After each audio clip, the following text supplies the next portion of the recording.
شروع اللہ کے بابرکت نام سے جو بڑا مہربان نہایت رحم کرنے والا ہے۔ والدین میری پیدائش سے بھی پہلے لندن شفٹ ہو گئے۔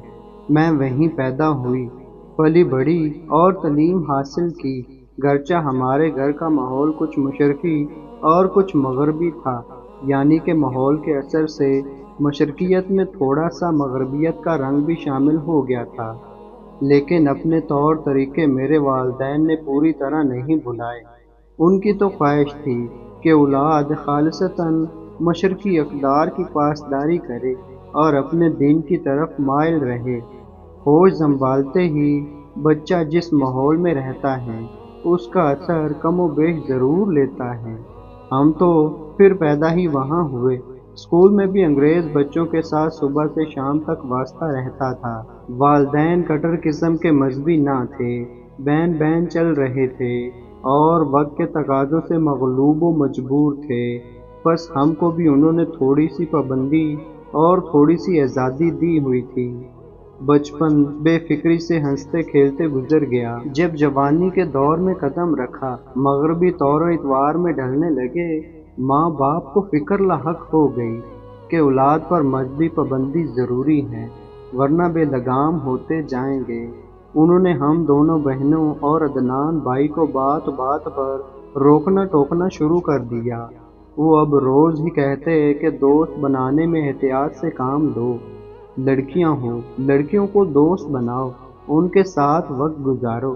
لیکن ہمارے دوست لڑکے بھی تھے اور ہم ان کے ساتھ گھومنے پھرنے میں زیادہ فرق محسوس کرتے تھے۔ اسی طرح عدنان بھائی کی دوست لڑکیاں ان سے بے تکلف ہوتی تو والدہ کو پریشانی لاحق رہنے لگی کہ یہ بچے ایسی حرکات کو معمولی جانتے ہیں جن کی اجازت ہمارا دین نہیں دیتا، تو یہ کیسے دیندار ہو سکتے ہیں۔ بہرحال لڑکپن خاصی خطرناک عمر ہوتی ہے۔ اس دور کے اپنے تقاضے ہوتے ہیں اور ٹین ایج کے بچوں کا یہ المیہ ہوتا ہے کہ وہ بڑوں کو خود سے زیادہ عقل مند نہیں سمجھتے۔ ان کو خاص طریقے سے ہینڈل نہ کیا جائے تو یہ باغی اور منہ پھٹ ہونے لگتے ہیں۔ میرے ساتھ اسکول میں ایک لڑکا پیٹر پڑھتا تھا۔ مجھے وہ بہت اچھا لگتا، ہر دم میرے ساتھ ہی رہتا، میرے ساتھ وقت گزارنا پسند کرتا تھا۔ بڑھتے بڑھتے ہماری قربت بڑھ گئی، تب وہ مجھ سے جسمانی تعلق کا خواہاں ہوا۔ میں نے اسے سمجھایا کہ اس بات کی اجازت ہمارا مذہب نہیں دیتا، دوستی صرف باتوں تک محدود ہونی چاہیے، اور جسمانی قرب کو ہم لوگ شادی سے قبل گناہ کبیرہ سمجھتے ہیں۔ میری باتیں اس کی سمجھ میں نہیں آتی تھیں۔ وہ خفا ہو جاتا، کہتا کہ تم لوگ کیا فرشتے ہو؟ انسانی جبلت کے لحاظ سے تو تمہاری بات عقل کے تقاضے پر پوری نہیں اترتی۔ میں نے کئی بار سمجھایا کہ عقل کا تقاضا یہی ہے کہ شادی سے قبل لڑکا اور لڑکی جسمانی قرب سے دور رہیں۔ بے شک محبت ایک ذہنی ہم آہنگی اور روحانی رشتے کا نام ہے، لیکن وہ میری اس منطق کی سراسر نفی کرنے لگا۔ اس نے دلیل دی کہ محبت میں کوئی حد اور دوری نہیں ہو سکتی، اور جذبات پر قدغن لگانے کا مطلب ہے کہ آپ فطرت کی نفی کر رہے ہیں، وغیرہ وغیرہ۔ جب اس کا اصرار بڑھا، میں نے کہا کہ محبت سے زندگی کی خوشیاں عمر بھر کے لیے حاصل کرنے کا بس ایک ہی طریقہ ہے کہ ہم شادی کر لیں اور بلا جھجک زندگی بسر کریں۔ فطری جبلت کے تقاضوں کو کسی ضابطے کا پابند نہ کریں گے تو حیوان کہلائیں گے۔ شادی کر کے ہم محبت بھری مسرتوں سے دامن بھر لیں گے، ہونے والی نسل کو تحفظ دیں گے، ان کی بہترین تربیت مل کر کریں گے اور ان کو بے نام بے یار و مددگار نہ چھوڑیں گے۔ ہمارے یہاں تو بس یہی طریقہ ہے اپنی نسل کو پروان چڑھانے کا۔ ازدواجی بندھن باندھنے سے پہلے یہ ضروری ہے کہ ہم ایک دوسرے کی وفاداری، خلوص اور محبت کے معیارات کو چیک کریں، جس کے لیے نکاح سے پہلے ایک دوسرے کے ہمراہ رہنے اور وقت گزارنے میں کوئی حرج نہیں ہے۔ اس طرح بعد میں ہم سوچ سمجھ کر نکاح کے بندھن میں بندھ جائیں گے تو ہماری اولاد گو نہ گو مسائل کا شکار نہ ہوگی، کیونکہ ہم مکمل ذہنی ہم آہنگی کے ساتھ رشتہ ازدواج میں منسلک ہوں گے۔ یہ پیٹر کے خیالات تھے۔ اس کی باتیں مجھے حیران کر گئیں۔ میں نے تمہارے مذہب کے بارے میں کچھ کتابیں پڑھی ہیں اور عیسائیت کے بنیادی مذہبی اصولوں کا ونین کا مطالعہ کیا ہے۔ وہاں بھی اس بارے میں کچھ حدود و قیود موجود ہیں۔ تمہارے مذہب میں بھی مرد و عورت کا ایسا تعلق جو بغیر نکاح قائم ہو گناہ کے زمرے میں آتا ہے، لہٰذا قرابت کا صحیح پرمن نکاح ہے، شادی ہے، کیونکہ اس طرح مرد و عورت دونوں معاشرے کی نظروں میں تکریم پاتے ہیں، ان کی اولاد بھی تکریم پاتی ہے، اور جائز رشتے میں بندھے جانے سے حقوق و فرائض جو میاں بیوی پر لاگو ہوتے ہیں انہیں پورا کرنے سے زندگی بہترین ہو جاتی ہے۔ میں اس انگریز کے بچوں کو گھنٹوں سمجھاتی تھی، مگر پیٹر ایسی سوچوں سے نہ بل تھا۔ وہ صرف جوانی کے خمار کا رسیا تھا۔ تبھی میری باتیں اسے ناگوار گزرنے لگیں اور وہ مجھ سے دور ہوتا گیا۔ اس کی دوری نے مجھے تڑپایا، قلق ہوا، لیکن پھر یہ سب برداشت کرنا پڑا کیونکہ والدین کا ڈر تھا۔ وہ بھی مجھ کو اس امر کی اجازت نہ دیتے کہ گھر سے غائب رہ کر میں اپنے پسندیدہ دوست کے ساتھ راتیں بسر کروں، نائٹ کلب جاؤں اور کوئی غلطی کر بیٹھوں۔ ایک مرحلے پر پیٹر مجھ سے شادی کے بندھن میں بندھ جانے پر آمادہ بھی ہو گیا، لیکن یہ شرط آڑے آ گئی کہ پہلے وہ اسلام قبول کرے گا، پھر ہماری شادی ممکن ہوگی۔ وہ چڑ گیا۔ اس نے کہا، یہ کیا بات ہوئی؟ میں اپنے عقائد کے ساتھ جیوں گا اور تم اپنے دینی عقائد کے ساتھ زندگی بسر کرو گی۔ ہم ایک دوسرے کے مذہبی معاملات اور عقائد میں سرم و مداخلت نہیں کریں گے، تو پھر کوئی مسئلہ کیوں کھڑا ہوگا؟ پیٹر، مسلمان لڑکی کسی مرد سے اسی وقت شادی کر سکتی ہے جب تک کہ وہ لڑکا یا مرد کلمہ طیبہ پڑھ کر اسلام قبول کر لے، ورنہ ہماری شادی نہیں ہو سکتی۔ اس بات پر اس نے مجھے چھوڑ دیا، یہ کہہ کر کہ تم مخلص نہیں ہو۔ یہ دکھ بہت تھا، لیکن میں نے سہ لیا، اپنے دین اور والدین کی خوشنودی کی خاطر۔ ظاہر ہے کہ وہ کسی انگریز سے میری شادی کو قبول نہ کرتے۔ وہ کہتے تھے کہ مسلمان لڑکا ہو اور دیندار ہو، دیسی لڑکوں سے ہی ہماری لڑکیوں کی شادیاں ہوگی۔ دل پر صبر کی سل رکھ لی، یہ سوچ کر کہ اپنی اولاد کے لیے مسلمان لڑکی اور مسلمان لڑکے کو یہ قربانی دینی چاہیے، ورنہ ہماری آئندہ نسل کا کیا ہوگا۔ میں صبر والی تھی، اپنی چھوٹی بہن روبینہ سے زیادہ سمجھدار اور پختہ سوچ کی حامل تھی، کیونکہ والد صاحب کی نگرانی میں دین کا گہرا مطالعہ کیا تھا۔ پیٹر اور دوسرے دوستوں نے مجھے بے شک ایک بیمار سوچ کی لڑکی اور مینٹلی سک قرار دے دیا۔ میں نے ان کے کسی کامنٹ کا اثر نہ لیا۔ جس بات کو درست سمجھتی تھی اس کو مان کر صبر و تحمل سے کام لیا، لیکن میری بہن روبی مجھ جیسی نہ تھی۔ اس کی عمر ابھی صرف 16 سال تھی۔ اس کے اندر جذبات کا ایک جوالا مکھی ابل رہا تھا۔ وہ اپنے بوائے فرینڈ کی ایسی دیوانی ہوئی کہ مذہب وغیرہ کی ساری حدود پار کر کے اس کے ہمراہ شب و باسی کرنے لگی، یہاں تک کہ اپنے بوائے فرینڈ کو رات کو اپنے بیڈ روم میں لانے لگی۔ اس کا کہنا تھا کہ اسی سے شادی کرنی ہے تو پھر صبر کا عذاب کیوں سہیں۔ والدہ نے روکا، وہ نہ تھمی۔ والد کے علم میں یہ بات آ گئی۔ وہ سخت برہم ہوئے، سختی سے منع کیا تو روبینہ نے پولیس کو فون کر دیا کہ ابو مجھ پر ظلم کرتے ہیں۔ والدین کے خلاف رپورٹ لکھوا دی کہ مار پیٹ کرتے ہیں۔ بات پولیس تک پہنچی۔ وہ ابو کو ذہنی امراض کے ماہر ڈاکٹر کے پاس لے گئے۔ کہا کہ یہ آدمی ذہنی مریض ہے، اسے علاج کی ضرورت ہے۔ والد صاحب ذہنی مریض نہ تھے۔ بہرحال بڑی مشکلوں سے جان چھوٹی، یوں کہ روبینہ گھر سے چلی گئی۔ امی ابو کسی طرح اسے منا کر لائے، پھر ہم سب کو پاکستان لے آئے۔ بہانہ رشتہ داروں سے ملانے کا تھا، اصل معاملہ یہ تھا کہ وہ ہم کو اس معاشرے سے دور رکھنا چاہتے تھے کہ جہاں شادی سے قبل مرد عورت کے ملاپ کو غیر معمولی یا معیوب نہ سمجھا جاتا تھا، جس کی وجہ سے بن باپ کے بچوں اور سنگل ماؤں کی بہتات تھی، اور جب یہ مائیں بغیر باپ کے ان بچوں کی کفالت نہ کر سکتی تھیں تو گورنمنٹ کی تحویل میں دے دیتی تھی۔ تبھی وہاں بے شمار چائلڈ ہوم کھلے ہوئے تھے۔ بہرحال جب ہم پاکستان آئے اور میں نے اپنے مشرقی کلچر کو دیکھا، مجھے یک گونا سکون محسوس ہوا۔ ہم چچا کے گھر ٹھہرے تھے۔ مدت بعد ہم لوگوں کے آ جانے سے وہ سبھی بہت مسرور تھے، خاص طور پر نوید جو میرے چچا کا بڑا بیٹا تھا اور مجھ سے 2 برس بڑا تھا۔ خالدہ اس کی چھوٹی بہن روبینہ کی ہم عمر تھی۔ چچا کے بچوں کی تو جیسے عید ہو گئی تھی، حالانکہ ان کے سالانہ پرچے ہو رہے تھے، وہ ہمارے پاس سے اٹھنے کا نام نہ لیتے تھے۔ چچی واری صدقے جاتی اور سارا دن کچن میں ہمارے لیے نت نئی ڈشیں تیار کرتی۔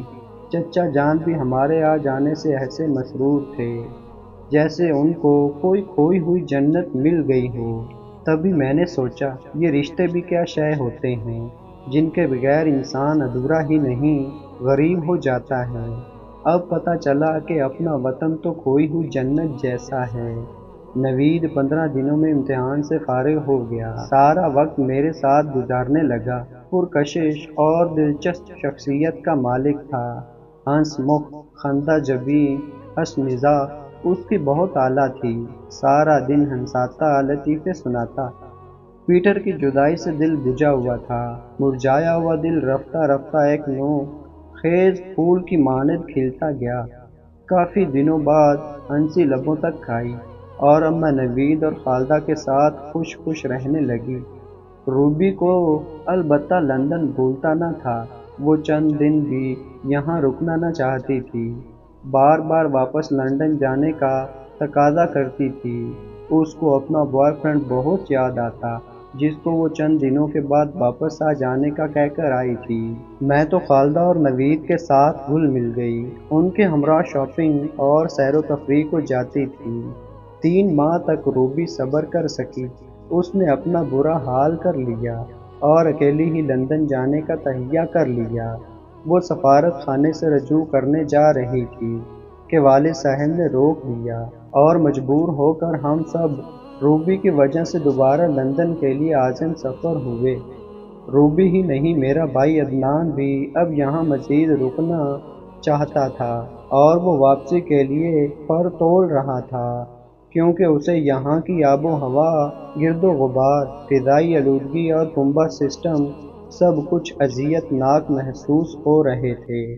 جس روز ہم واپس لندن جا رہے تھے، نوید کی آنکھوں میں آنسو تھے، خالدہ بھی رو رہی تھی، چچا اور چچی بے حد اداس تھے اور امی ابو ان کو تسلی دے رہے تھے کہ فکر نہ کریں، ہم بہت جلد واپس آئیں گے، ہم اب جلد واپس لوٹیں گے، کیونکہ ہمارا ارادہ ہے کہ ہم اپنے بچوں کی شادیاں پاکستان میں اپنوں میں کریں۔